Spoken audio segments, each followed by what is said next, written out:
My name's Keith Miner. I'm a father, and I'm also an owner of two Smoothie Kings. And for a interesting hobby, I fight professionally in MMA. I lost my hand in May of 2000. I was 19 years old. It was a work accident. I was pulled into a industrial wood chipper.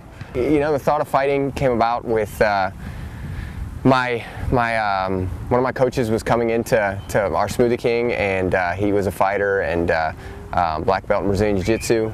His name's Kurt Gibson, and he just asked me to keep coming to his gym. And you know, I love the sport of MMA. I was a fan of it way before I was a participant, and he stayed on me, kept inviting me, and finally I took it, went in there, and fell in love with Brazilian Jiu-Jitsu. You know, he said, I want to do jiu-jitsu, I don't know if I ever want to fight, and I thought, you should, you totally should, because you will inspire so many people. You inspire me, inspire everybody that sees you just getting up every day and doing something with your life and not sitting and, you know, being sad for yourself that you lost your hand. You know, to step in the cage, you know, these guys, I give them all the credit in the world. I know Keith has overcome many obstacles in his life. You know, this missing his hand is one of them due to an accident. And I think, you know, I give him a lot of credit for getting in there, but I don't put anything past him because he is talented and he can compete at that level. You know, my opponents, you know, I've actually lost a lot of opponents due to this. It's hard for me to get fights.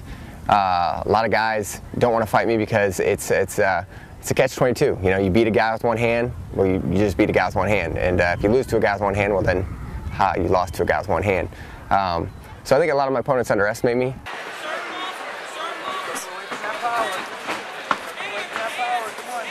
There you go, Keith. Get that underhook.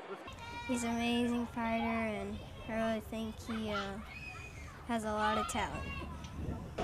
You know, when I step in the cage, I don't feel like it's a disadvantage. I feel like if I'm going to fight at the professional level, that I'm no different than anybody else. I don't want to be looked at as any different than anybody else. I don't ask to be looked at any different than anyone else. My teammates sure don't take it easy on me because I have one hand, and I don't ask them to take it easy on me because I have one hand. So I don't want my opponents to take it easy on me for one hand. I don't want them to look past me because I'm not getting in there for pity party. I'm getting in there because I love the sport, I love the fight, and I love to inspire people.